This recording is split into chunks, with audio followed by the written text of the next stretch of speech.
Vamos de análise individual, eu prometi que ia ter e tá tendo. Eu sou Gabriel Amaral, sou jornalista, sou tricolor e vamos embora, tá? São 4 horas da manhã. A hora que eu cheguei em casa, eu tô editando os vídeos aqui, mas essa análise individual tá saindo aí ao longo da sexta-feira, pra gente trazer tudo, uma avaliação individual de cada jogador que atua na partida contra o Olímpia. O Fluminense venceu por 1-0. Se você puder dar um like aqui embaixo, eu te agradeço bastante. Se você puder se inscrever aqui no canal, eu te agradeço bastante. Se você puder passar lá na Betano e se inscrever usando o cupom Raiz Tricolor, você vai dar uma moral. Patrocínio. Ih, fiz uma camisa que não tem. Essa camisa aqui é antiga, não tem o patrocínio da Betano. Mas vai dar uma moral para um patrocinador do Fluminense, para alguém que patrocina aqui o canal também. Enfim, vai lá, usa o cupom Raiz Tricolor. Vamos embora, tá? A gente começa falando de Fábio. Famoso nota 6, nem sujou a roupa. Não tem nem muito o que falar do Fábio, não. Samuel Xavier fez uma partida irregular, né? Assim, não no sentido irregular de ter ido bem, ter ido mal, mas irregular porque, assim, no apoio, o Samuel apareceu muito. Eles jogaram como volante. Eu vou juntar que Samuel e o Diogo Barbosa. O Diogo Barbosa chega a falar isso na zona mista, que eles jogaram como se fossem volante, porque sabiam da dificuldade que seria a criação contra o Olímpia. Então acho que tanto o Samuel quanto o Diogo Barbosa, a gente não viu eles indo muito na linha de fundo. Quem iam eram os pontas, era o Keno e o John Arias. Então dá pra aliviar um pouco. Na marcação foram praticamente nada exigidos, né? Em um lance, praticamente num contra-ataque ali, do chute do Cardoso, né, no final do primeiro tempo. Então assim, ficam com uma nota 6, assim, também, porque por dentro criaram, né, alguma outra chance, mas muito pouco também, porque o time do Olímpia estava muito fechado. Então, assim, fica pelo menos um mérito de terem conseguido ali executar uma função bem diferente, sem causarem grandes problemas ao Fluminense. Falando da dupla de zaga, né, Nino e o Felipe Melo, eu achei o Felipe Melo muito controlado no jogo. Não sei se vocês tiveram a mesma impressão. Até porque na entrevista também ele foi perguntado sobre a arbitragem, sobre se o time do Olímpia estava batendo muito, estava fazendo muita cera, e ele também não reclamou. Falou, não, isso é normal, a Libertadores é assim e tal. Não sei se foi alguma coisa interna mesmo combinada entre eles, ou se foi alguma coisa... sei lá, o Felipe Melo tem umas maluquices assim, né? Tipo, ele não faria isso contra o Boca e faz contra o River e tal, algumas coisas assim. Enfim, no caso de Felipe Melo, tem mais isso, e a partida do Nino é espetacular, né? A partida do Felipe Melo é boa também, tá? Eu fecho com 6,5 pro Felipe Melo e um 7 pro Nino. 7,5 pro Nino. Acho que as recuperações que o Nino fez... vou até aumentar um pouquinho, fico com 7,5 Nino e 7 Felipe Melo. Porque foi uma partida que exigiu muito dos zagueiros com a bola no pé. Zagueiros zagueirando foram poucas vezes, foram bem até. A bola aérea do Olímpia foi neutralizada, né? Neutralizada no sentido de não deixar acontecer. Enfim, uma boa partida dupla de zaga do Fluminense, também criando com a bola no pé praticamente o tempo inteiro. O André leva um 9, né? Partida muito boa do André. É interessante, assim, a partida do André, ela é uma partida 7,5, 7. Isso não é especial pro André. Isso é uma partida normal. É meio absurdo? Mas o André não fez uma partida excepcional. O André fez uma partida boa. Só que é normal, uma partida boa dele, pô. E aí, obviamente, ele recebe um acréscimo aí pela importância do gol, da finalização, por mais ter sido com desvio, etc. O André merece a pontuação por esse gol marcado. O outro volante que jogou foi o famoso Nin, da família Gain. Ninguém jogou de segundo volante. O jogador que vem agora já é Ganso já. Eu gostei da partida do Ganso, achei movimentando bem. Quando o Fluminense tem uma coisa que auxilia muito o Ganso, que é a saída do Lima e a entrada do John Kennedy ajuda o Ganso. Quando ele tem a bola naquela região do meio de campo, por várias vezes a gente vê o Ganso vindo lá atrás, indo quase que entre os zagueiros, para pegar a bola quando o outro time está todo fechado. Quando ele tem o John Kennedy em vez do Lima, o Ganso, que até jogou bastante do lado direito, ele passa a ter, e nesse jogo isso aconteceu, 8 jogadores, às vezes, do Fluminense à frente da linha da bola, e ele com a bola ali pelo meio de campo. E aí tem 19 jogadores, que estão os 11 do Olímpia, mais os 8 do Fluminense, e ele consegue achar espaços que ninguém vê.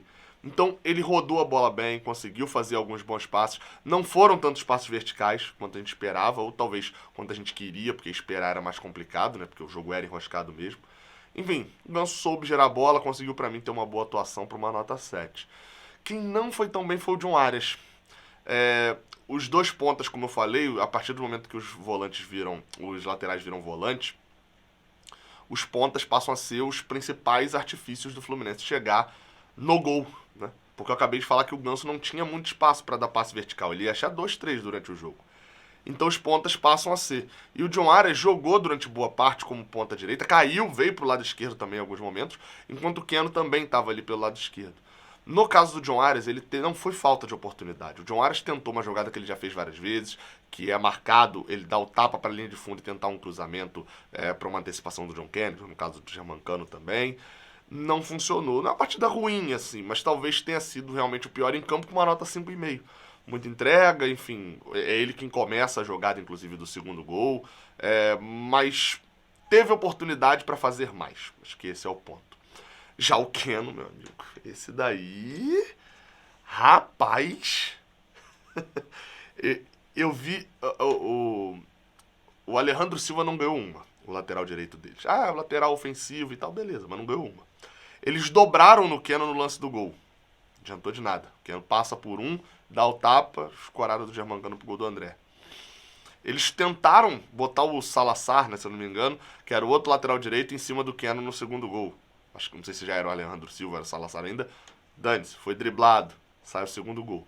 Uma partida onde o Keno acertou tudo que tentou e tentou muito. Como eu falei, a bola foi muito para os pontos.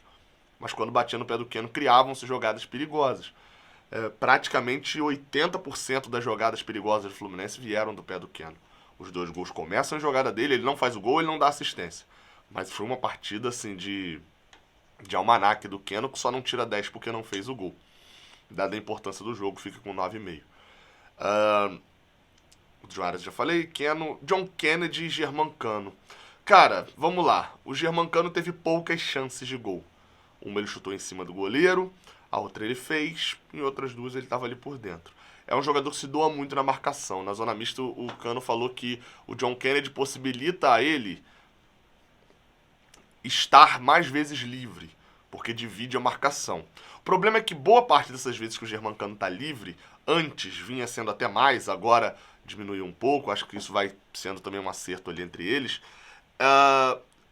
foi quando o Germancano estava longe do gol. E esse não é o ideal.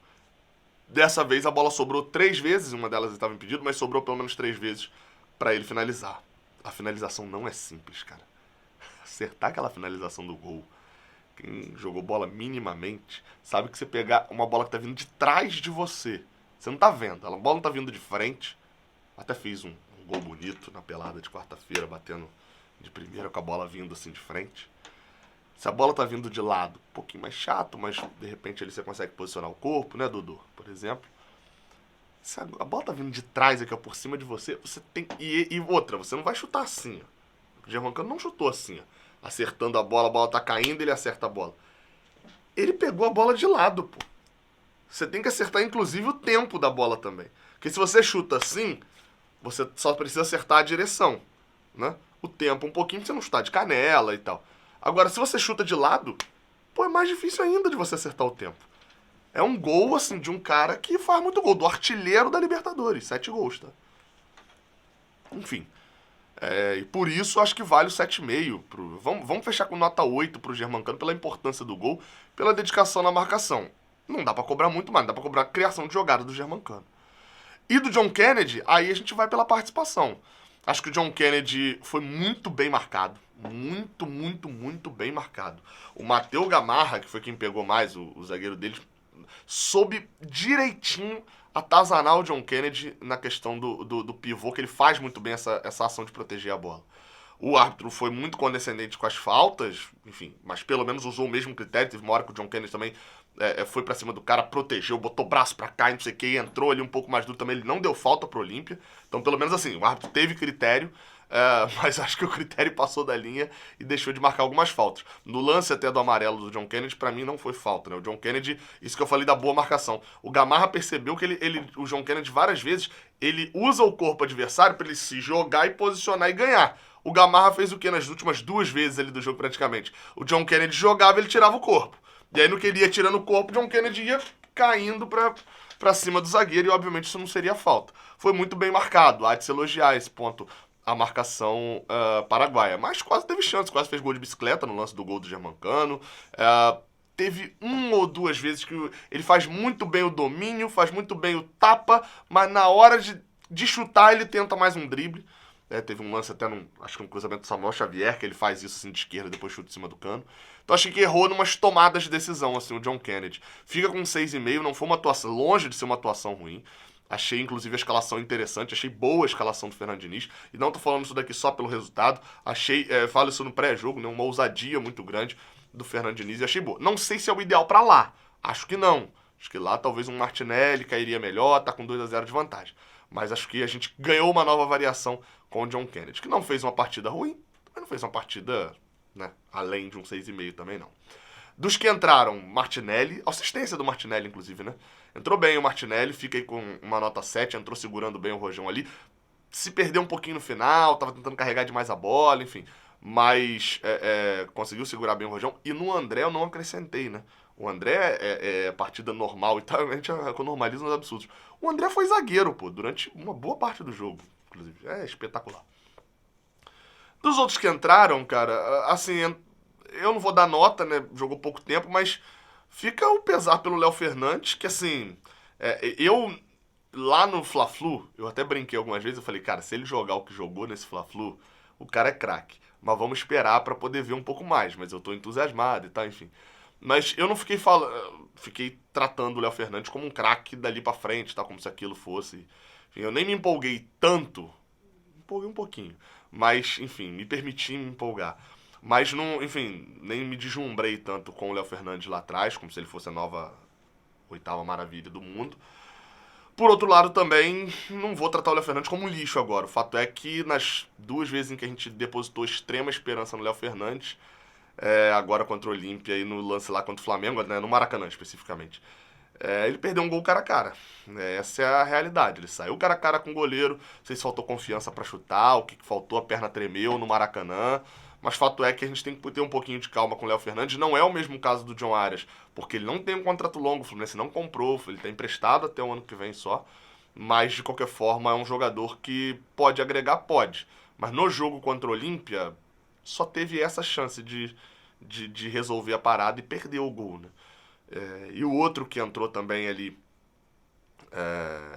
enfim, com o Léo Fernandes, naquele momento foi quem foi o jogador? Tô enrolando aqui pra ver se lembro o outro jogador.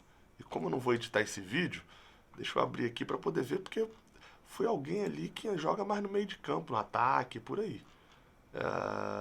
2-0 no Olímpia, entrou além do Léo Fernandes o Alexander, pô. Tempão sem jogar, por isso que eu não lembrava. Bom a volta, né? Não tem muito a destacar sobre a atuação dele em si, né? Teve um pique ali que ele deu pra salvar uma bola na saída, enfim. Tem muito a destacar necessariamente da atuação do Alexander em si, mas foi bom tê-lo de volta. Lele e Guga entraram já no final do jogo, não merecem nota. E o Diniz, cara, gostei da escalação, gostei das mudanças. Acho que um treinador acerta quando escala bem e quando percebe o momento do jogo. O Fluminense foi pra cima na escalação e o Diniz, quando percebeu no início do segundo tempo que o jogo se encaminhava para um segundo tempo onde o Olímpia ia tentar manter 1-0, botou o time mais pra frente ainda. É isso, análise individual, ó. Conto com o like de vocês. Tamo junto, até a próxima. Valeu.